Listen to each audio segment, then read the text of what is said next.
Sansal bientôt libéré?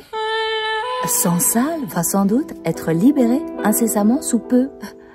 Mais à quel prix? Peu importe. La seule question qui importe, c'est de savoir sous quelles conditions. Pour les citoyens algériens, c'est très important, sous quelles conditions. Qu'il soit gracieux ou relaxé, cela dépend du président de la nation algérienne. Néanmoins, cela ne peut se faire sans tenir compte de l'atmosphère politique, médiatique, symbolique. Cela ne peut se faire sans tenir compte du coefficient d'adversité qui est au cœur de cette affaire. Cela ne peut se faire sans tenir compte de la volonté populaire qui aurait voulu le garder prisonnier. Néanmoins, il sera bientôt dehors. Mais sous quelles conditions?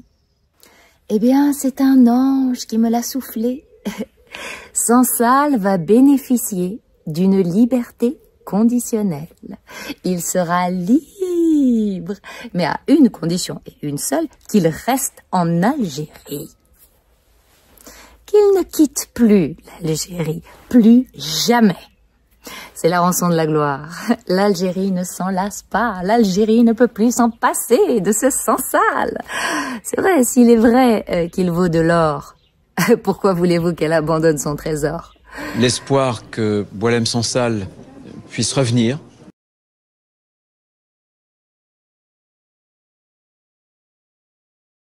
Vous avez décidé d'employer des moyens illégaux, disons-le. Vous avez franchi la frontière tunisienne. Comment avez-vous fait?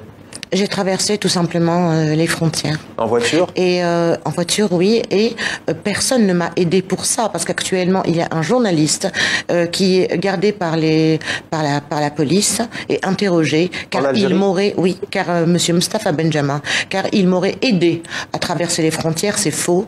Personne n'est au courant. Mais comment vous avez fait? Vous êtes passé par une brèche sans poste de contrôle tunisien? Je suis passé par le poste des frontières qui s'appelle Ometboul, et je suis passée par... Et aucun, je tiens à préciser aussi, aucun fonctionnaire de la police des frontières ne m'a aidé pour ça. Je n'ai corrompu personne. Je suis tout simplement... Alors de l'autre côté, que se passe-t-il? Vous achetez un billet d'avion? De l'autre côté, j'achète, oui, effectivement. Vous avez un passeport français, donc vous essayez de prendre l'avion? Voilà, je prends un billet pour Tunis-Paris.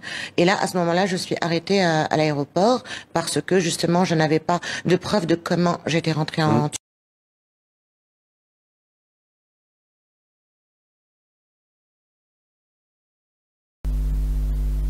Et là, à ce moment-là, je suis arrêtée à l'aéroport parce que, justement, je n'avais pas de preuve de comment j'étais rentrée en Tunisie, chose que je comprenais. Et donc, j'ai été mise en détention pendant 3 jours. Vous n'êtes pas passé par la case justice d'abord? Non, non. J'ai d'abord été mise en détention pendant 3 jours. Et ensuite, puis, que se passe-t-il? J'étais prête à purger ma peine en Tunisie, et en espérant qu'on me donne à un moment l'ordre de quitter le territoire, ce qui m'aurait permis de prendre un billet d'avion et de partir.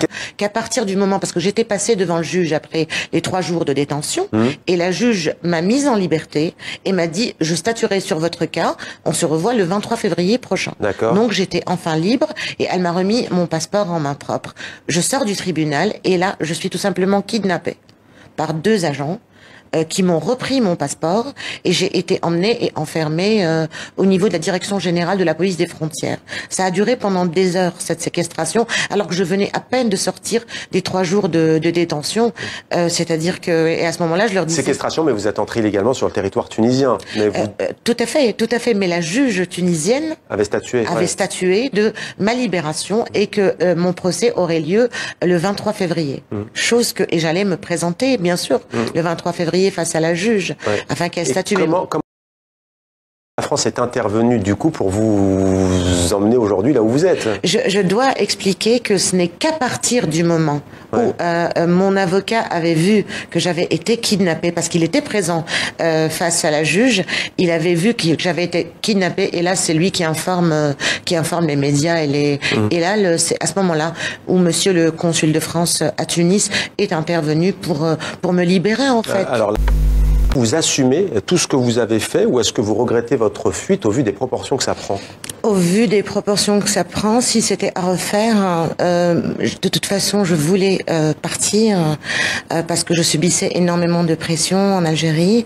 Et peut-être que la goutte qui avait fait déborder le vase, c'est l'emprisonnement de Monsieur Qadi Hassan, directeur de la radio, là où je présentais une émission du Café Presse politique. C'est-à-dire, j'aurais dû peut-être emprunter une embarcation de fortune et éviter d'être derrière, c'est-à-dire toute cette crise diplomatique.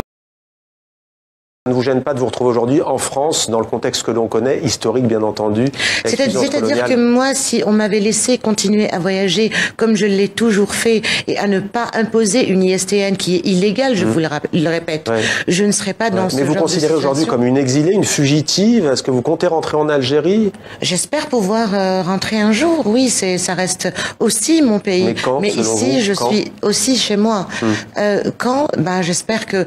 J'ai longtemps espéré qu'on lève toutes ces pressions sur les militants.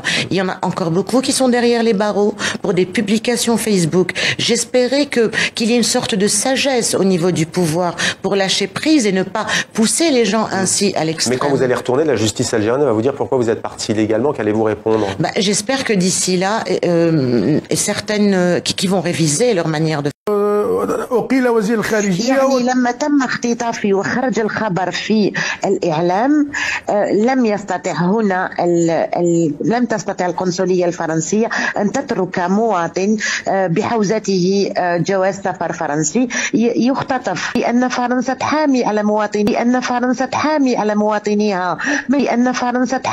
مواطنيها الجنسية الفرنسية، وأنك في المقابل تفضلين البقاء في هذا ليس سر. نعم، هذا ليس سر. أنا عندي الجنسية الفرنسية منذ تقريبا 20 سنة، وقعدت في الجزائر لأنني أردت النضال من أجل الجزائر.